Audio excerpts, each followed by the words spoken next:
Okey, Assalamualaikum warahmatullahi wabarakatuh.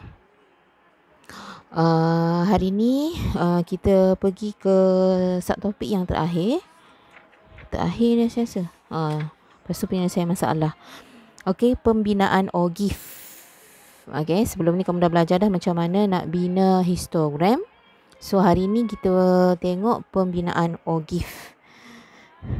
Okey, median nampak penuh ke? Kalau tak nampak nanti kamu tengoklah buku teks ya, muka surat 78. Saya dah minta kamu baca dah. Hari apa hari tu? Saya dah minta kamu baca dah. Harap kamu dah baca lah ya. Nampak bayang-bayang. Okey, tak apa. Okey, so median bagi data terkumpul boleh ditentukan melalui OGIF.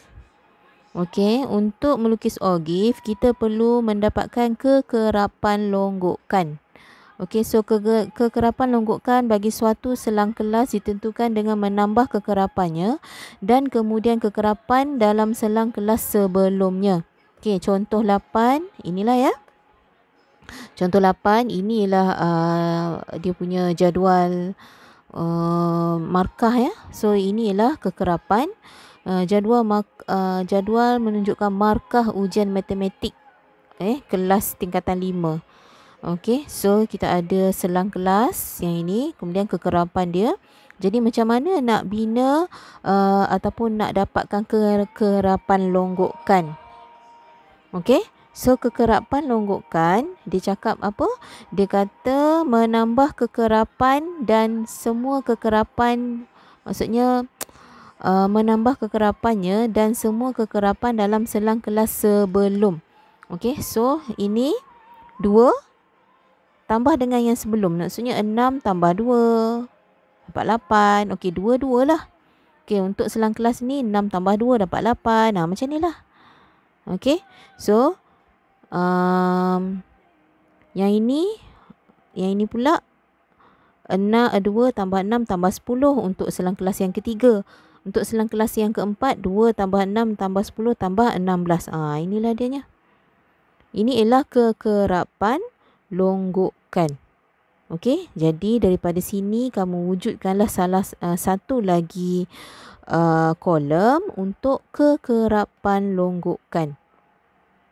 Okey, so inilah untuk mengelakkan daripada kamu silap kira, kamu tulis macam ni. Kalau tak, kamu kira je lah. So, kemudian muka surat yang seterusnya 79. OGIF ialah kekerapan longgokan. That's why kita kira kekerapan longgokan ya, sebab kita nak buat OGIF. OGIF boleh digunakan untuk menentukan median bagi data terkumpul. Okey, langkah-langkah untuk melukis OGIF adalah seperti berikut. Okey, yang pertama ialah tambahkan satu kelas dengan kekerapan kosong sebelum kelas pertama. Okey, maksudnya macam ni. Okey, katalah ni soalan dia, kamu tambah satu lagi sebelum ni. Iaitu kalau sini 10 sampai 19, maksudnya 0 sampai 9 lah. So ditambah lagi satu selang kelas yang ni.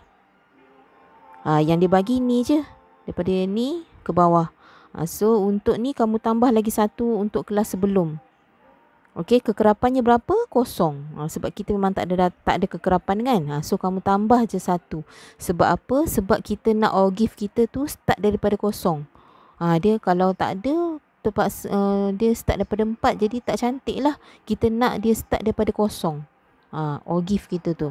Kemudian yang kedua, cari sempadan atas setiap selang kelas dan kekerapan longgokannya. Okey, cari sempadan atas. Sempadan atas kamu dah tahu macam mana cara nak cari kan? Sebelum ni kita dah belajar dah. Kemudian kamu tambah lagi satu lah, kekerapan longgokan yang saya tunjuk muka surat 78 tadi. Okey, kekerapan longgokan. Kemudian yang ketiga, gunakan skala yang sesuai untuk mewakili sempadan atas pada paksi mengufuk dan kekerapan longgokan pada paksi mencancang. Okey, gunakan skala yang sesuai. Okey, selalunya soalan dia ada bagi skala dah. Contoh yang ni nampak dia dah bagi skala. Okey, kamu gunakanlah skala yang dia bagi ni. Okey, gunakan skala yang dibagi. Kalau tak ada dibagi, kamu gunakanlah yang sesuai. Janganlah skala yang besar sangat dia punya julat ya. Nanti kalau tak, nanti gambar tu dia jadi macam tak jitu. Kejituan dia kurang. Jadi cari yang lebih kurang. Maksudnya bila kamu lukis dalam kertas graf, kamu boleh nampak besar, jelas ya.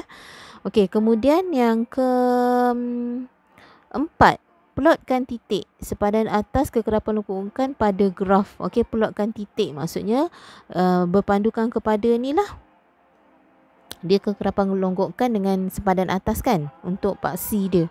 Paksinya untuk paksi X sempadan atas. Okey, untuk untuk paksi betul lah. Betul lah, paksi X sempadan atas. Sempadan atas paksi mengufuk. Betul lah. Untuk kekerapan longgokan paksi Y. Betul lah saya cakap tadi. Okey, yang kelima, sambungkan semua titik. Bila kamu dah plotkan semua, kamu sambungkan semua titik dengan satu lengkung yang licin. Kita tak buat macam OGIF. Kalau OGIF, kita sambung titiknya, kita buat dengan pembaris. Ni. Okey. Bukan OGIF, histogram. Kalau histogram, kita sambung titiknya, kita kena buat dengan pembaris. Tapi kalau OGIF, kita sambungkan titiknya freehand. Maksudnya kena buat bukan dengan pembaris. Maksudnya kamu freehand lah, bagi cantik aja. Dia lekuk dia tu. Lengkung. Maksudnya dia melengkung lah.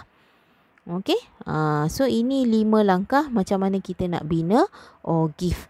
Okey. So tengok contoh 9, dia dah bagi dah. Ini jadual untuk jisim bahan terbuang dalam kilogram. So dia bagikan jisimnya, ini selang kelasnya, kemudian kekerapan. Jadi langkah yang pertama tadi, tambah lagi satu selang kelas sebelum. So ni dia dah tambah lah. Okay, ini penyelesaian ya. Dia dah tambah. So kekerapannya kosong. Okay. So kekerapan longgokan pun kosong. Okay. Untuk sempadan atas. Tambah lagi satu sempadan atas. So sempadan atasnya 9.5. Okay. So kemudian dia suruh kamu bina satu jadual kekerapan longgokan. Okay. Ini ialah jadual kekerapan longgokan lah ni. Kamu dah bina dah. Untuk A. Okey, untuk B dengan menggunakan skala 2 cm kepada 10 kg pada paksi mengufuk dan 2 cm kepada 5 orang. So paksi mengufuk ni Y. X. Okey.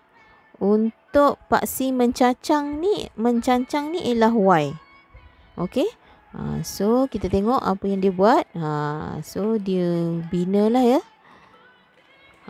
Ini dia bina OGIF. Okey, dia bagi skala tadi. Kamu tengok balik skala untuk paksi X 2 cm kepada 10 kilogram. Inilah. Okey, ini dia ambil apa? Kalau paksi X ni sempadan atas yang kamu dah buat ni tadilah. Ni. Ini untuk paksi X. Okey, ini untuk paksi Y. Skala dia. Yang inilah. Memang kita akan start daripada kosong. Kosong. Lepas tu kita terus dia ambil dia punya sempadan atas. Terus masukkan. Okey, kemudian untuk kekerapan longgokan, dia kata tadi 2 cm 5 orang. So gandaan 5 lah. Okey, nampak tak? So bila kamu dah buat kan skala dia ni, dah buat kan paksi X dan paksi Y, label lah ya, ini jisim dalam kilogram, ini ialah kekerapan longgokan. Kekerapan longgokan. Okey, kemudian plotkan. Bila dah plot, nampak? Dia lukis freehand. Curve. Dia dalam bentuk lengkung. Dia bukannya tajam. Dengan pembaris salah. So, OGIF dia memang macam ni. Dia bentuk tikungan. Kamu freehand lah ya, pelan-pelan cantum semua titik ataupun guna pembaris yang lentur tu. Okey, so untuk C dia suruh cari daripada Ogif lukis tentukan median. So macam mana nak tentukan median? Okey. Median macam mana? Dia punya kekerapannya berapa? Kekerapannya ada 40. So bila 40 bahagi 2 kamu akan dapat bahagi 2 sebab kamu nak nilai yang di tengah-tengah kan.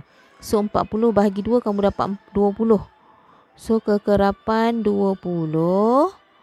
So maksudnya daripada 20 ni kamu buat macam yang kamu pernah buat tu. Kamu buat macam ni. Pergi ke Ogif ni. Lepas tu kamu turun ke bawah. So kamu dapatlah mediannya ialah 48.5.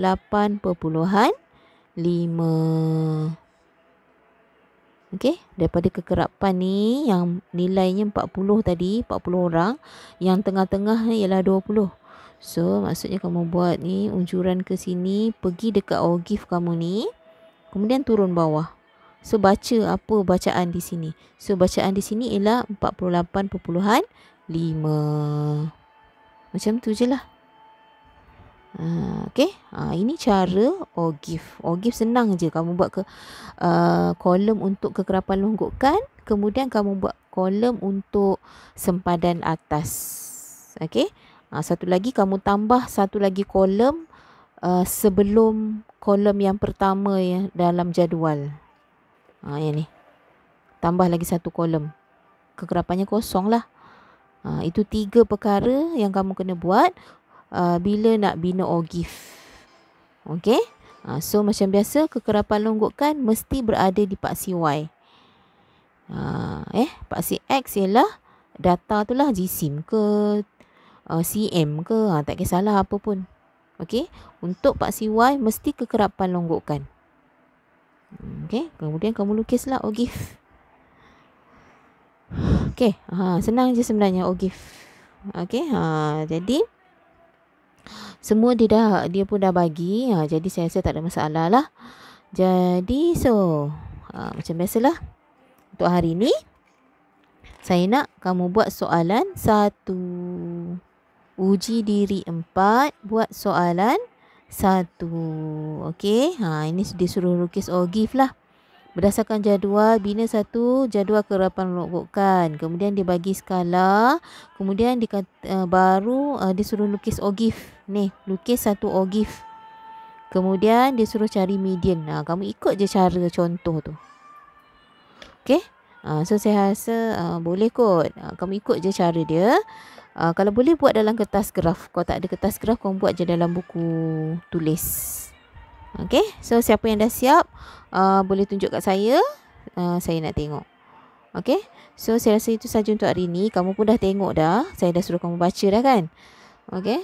So harapnya kamu buat kerja latihan kamu ya. Kalau keluar soalan ni, ini biasanya merupakan soalan panjang. Soalan bahagian C. Jadi markah banyak. So tolong ya. Tolong buat tak faham, tanya saya. Tunjuk kat saya apa yang kamu buat. Kemudian kalau tak faham, boleh tanya. Okay, so itu saja untuk hari ni. Okay, saya harap kamu boleh siapkan uji diri 4 muka surat 81 soalan 1. Okay, nanti kita akan pergi ke soalan 2, soalan 3. Itu nantilah. Untuk hari ini soalan 1 sahaja. Okay, Assalamualaikum. Jumpa lagi. Jaga diri.